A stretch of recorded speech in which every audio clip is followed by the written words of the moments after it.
The snowflakes look like glitter.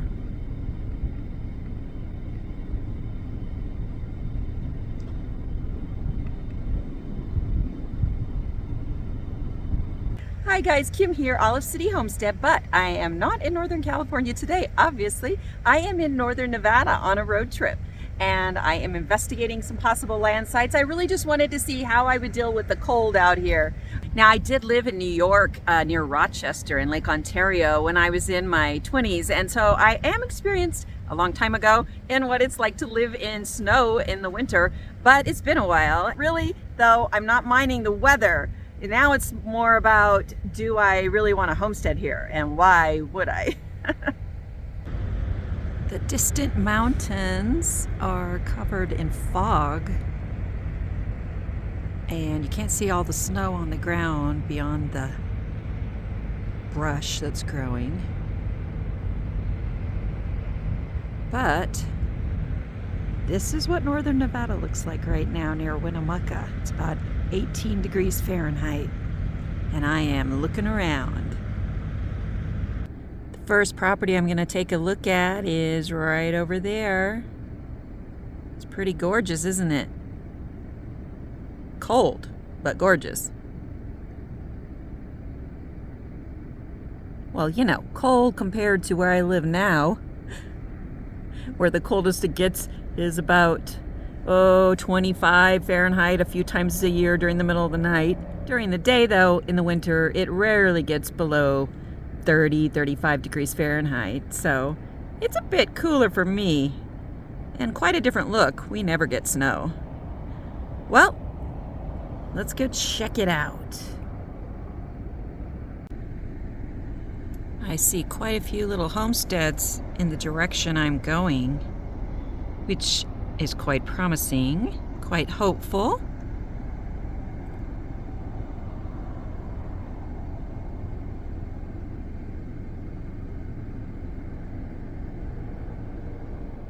Well, the site's about a half a mile that way. Unfortunately, the road that leads to it is not maintained, and I have not driven this car in snow and ice before, and I don't want to have any issues, so I am not going to go down there. I've got a good feel for what the area is like and what it can produce based on what I can see. So, a little disappointing, but just means I've got to get a vehicle that can handle roads that are a bit unmaintained. It's, you know, a good road, pretty much like my driveway, I'd say. Packed dirt and gravel. Parts of it are paved, parts of it aren't, but they're not clearing the snow probably till it gets to a certain level. I'm more concerned about ice than snow, but again, it's been a long time since I've driven in it, and I'm in a little car. I don't really trust it. Or me. And here on the frontage road, right next to I-80 on the property, we have cattle roaming wildly. Tamely, but wildly. So the Union Pacific Railroad runs right near the property that I was looking at here. I like the historical aspect of that, being the history buff I am. And I have lived by railroad tracks before when I was a kid, and I didn't mind the noise at all. I don't think this is a very active railway. If it's active at all, I'm not sure. Pretty picturesque, though. They're set against the mountains. And here we have a turf farm, growing grass for you out in the middle of the desert. That seems ironic. Off to look at the second property. It's really interesting, the difference in the scenery on the two different sides of the highway. On the north, it looks like this.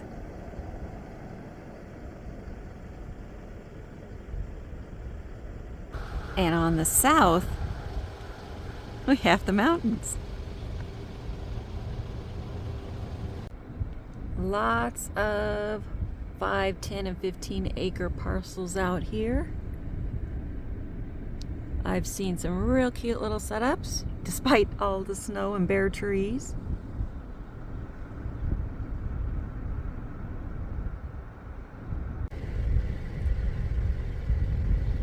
This is what some might call a countryside subdivision, but the lots are rather large. And the parcel I was looking at is about 3/10 or so of a mile. Right that way. It's wide open.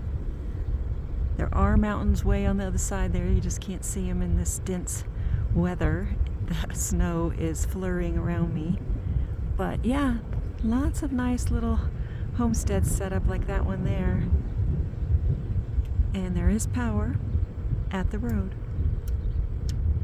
You know, if I didn't go off grid, which I'm kind of thinking I would do if I came out here anyway. This was about a mile and a half in from the main Highway 95. So this off-road here was lined with these country parcels.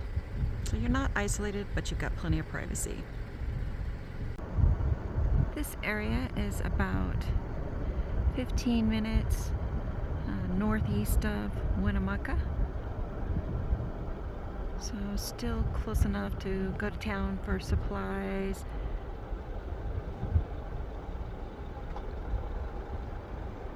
But yet feel like you have some privacy. I don't know if you can see the mountains over there because it's so densely misty and foggy and snow fluttering around.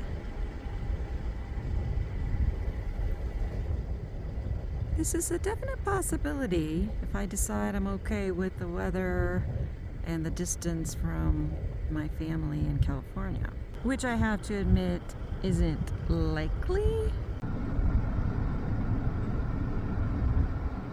But there are several perks to making this choice. Now, some of you haven't seen my first few videos about looking for land in northeastern California and in northern Nevada. And why am I even doing that? Why am I even considering moving from this great property here in Northern California that I really do love so much? There's lots of great things going on here. Why do I want to move? Well, there are several reasons I'm considering a move very strongly.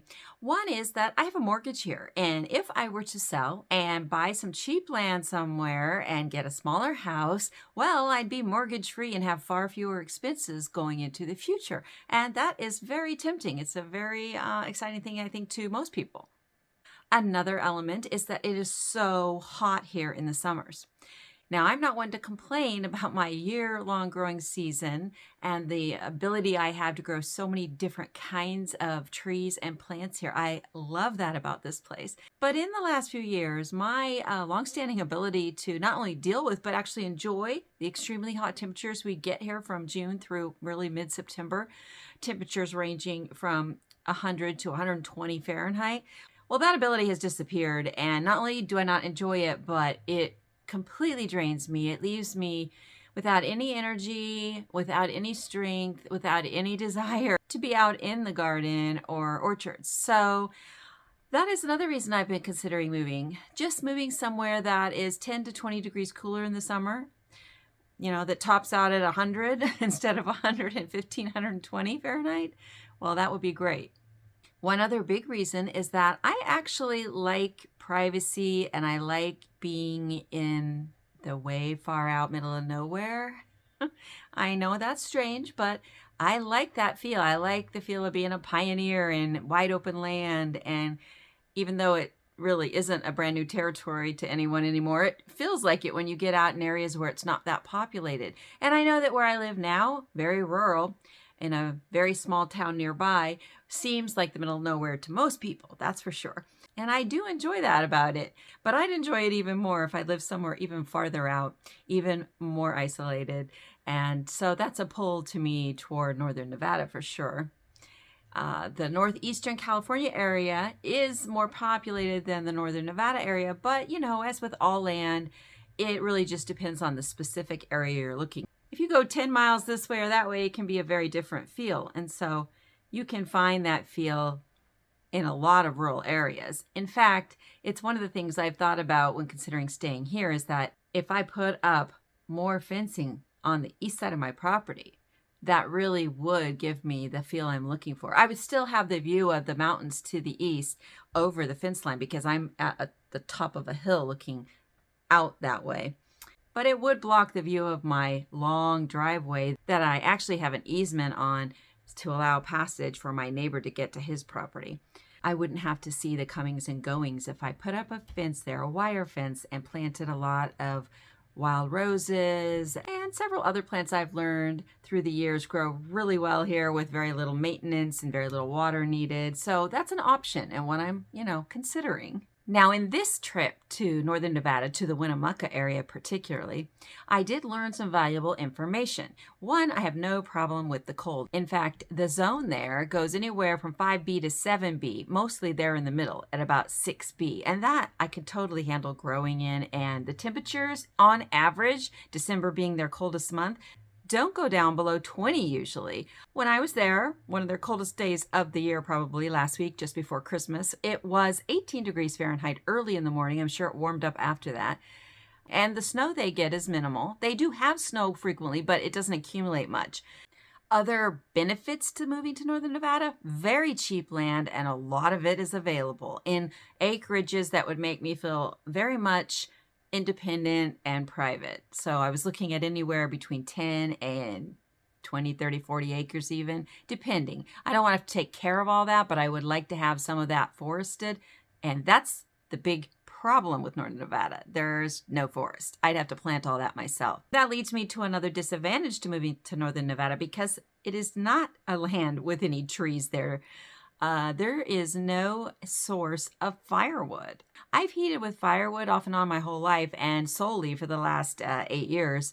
And I don't want to really have to do any other way. But in Nevada, I really pretty much would have to go with gas or propane because there just are no trees. Of course, if I moved there, I'd be planting a lot of fruit trees and some ornamental trees, but those would not be for harvesting wood. Some people have expressed concern to me that Nevada doesn't have enough water. It's a desert. Well, that's true. It is a desert. It's a high desert, though. And even though it doesn't get a lot of precipitation, in fact, very little, it has a very solid water table. That's why in the video you saw there was a turf farm there growing grass. It has very high water table, so really great potential for wells. And in all the areas I looked, including the specific land parcels that were for sale that I was eyeing, there are homesteads all around there that show evidence. They have put in wells, they're irrigating, and they have plenty of growth going on. So that's not a worry there. But aside from not having any trees that are established and able for me to harvest firewood from, the other negatives to moving to northern Nevada for me personally would be that it's far from my family and I'm not sure how often they'd come to visit. I mean, it's really out there and it's not near anything else that they would be, going by or going to. So that's a problem. And also, they have a very short growing season. Although it doesn't get that cold in the winter, it does get below freezing for quite a bit of the year. And so the growing season is quite short. In fact, it's 2.5 months shorter than it even would be if I moved to the northeastern California property I was looking at.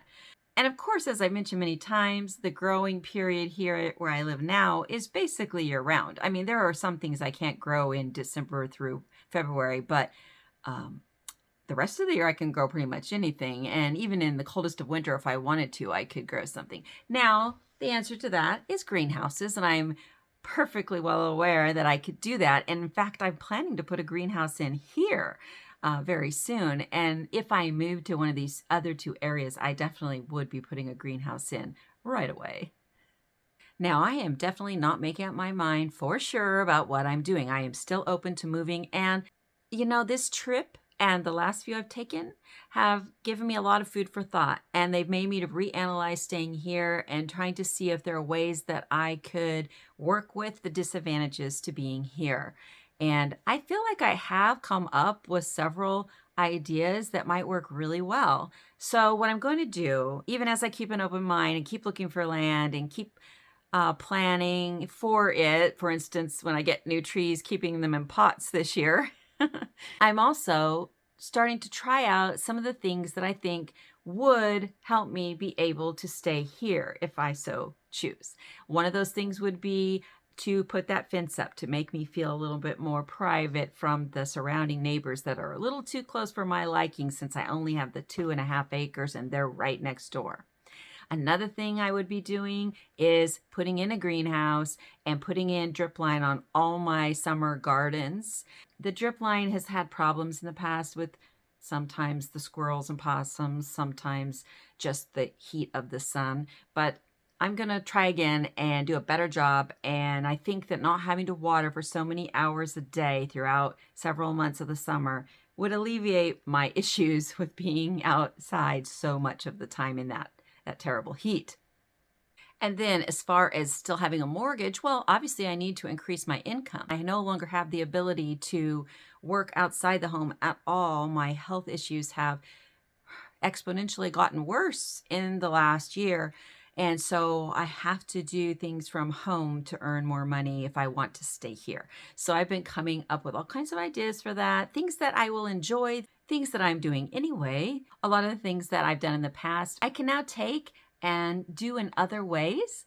So I'm really looking forward to having some fun creatively with growing and with writing. I used to write for Deadline, for magazine, and now I just want to write for the pleasure of it, both fiction and poetry and some nonfiction, all different types of things I've got going. I have so many things done or nearly done, and now that my youngest kids are older, I'm actually seeing the light at the end of the tunnel and that I have more time available for that kind of thing. So that's exciting. Plus, I have products that I'm developing here on the homestead that I'm really super excited about, especially my olive leaf tea. It is so, so good for you and so delicious.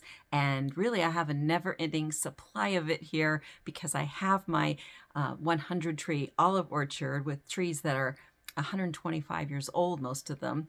And it seems, a real waste to not take advantage of them and use them for the great help that they can be to both myself and to others all around the world. So I'm planning to move forward with that soon too.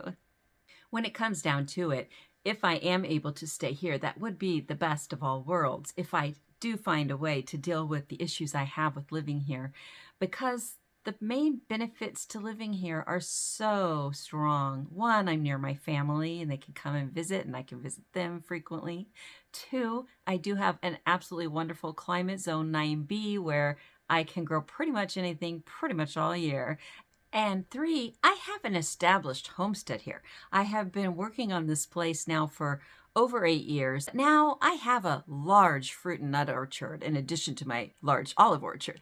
I have, the outbuildings, the coops and things for all of my animals, my ducks, my sheep, my chickens. I have fencing around almost all of the property. I've got the pastures for my sheep. I have my she shed or riding barn, as I call it. I've got the irrigation put in for all of my orchards, and I'm expanding that irrigation this year to cover the rest of the front property. I've got my raised beds. I have a lot of specialty plants I've planted around the place. If I were to move, I would be starting over from scratch anywhere I go.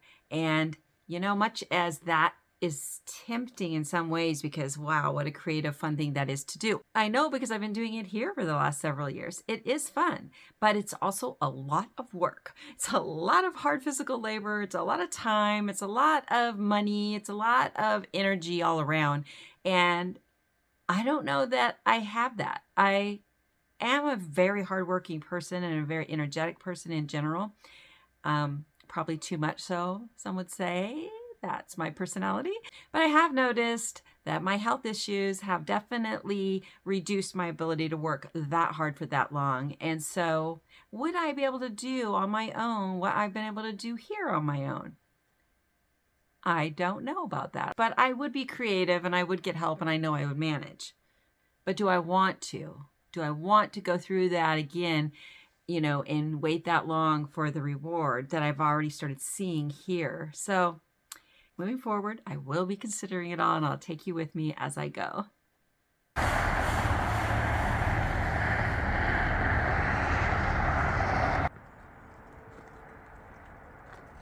As I left looking for land in Winnemucca and traveled west again toward the Sierra Nevadas and Reno, I came to Donner Pass. And I'm sure most of you are familiar with the Donner Party story. It's quite famous, and a lot of it is more rumor and speculation than fact, but there is fact at the base of it.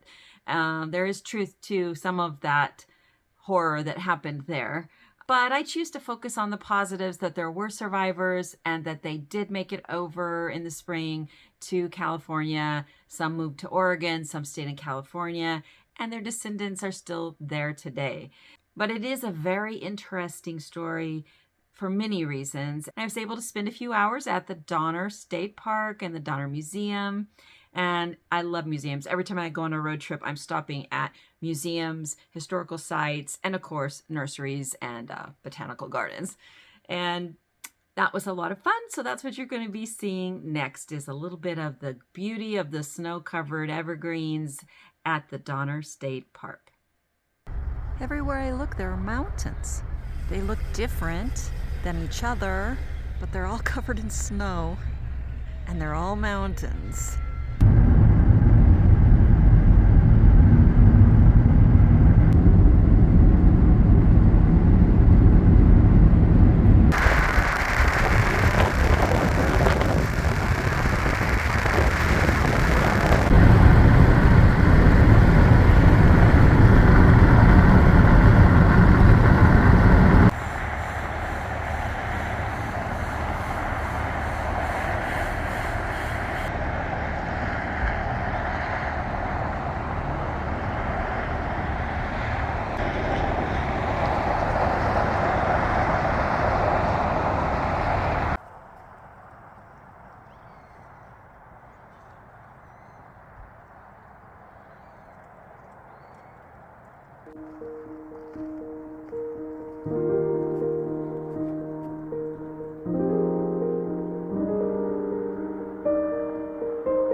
You know, as I was driving here, every time I came around another mountain pass, there were more mountains. Every time I thought the grade was starting to go down a little, it started to go up again. And that was driving at 65, 70 miles an hour. Can't imagine. And a covered wagon. And by the time the Donner Party got here, most of them were on foot. I just can't even imagine.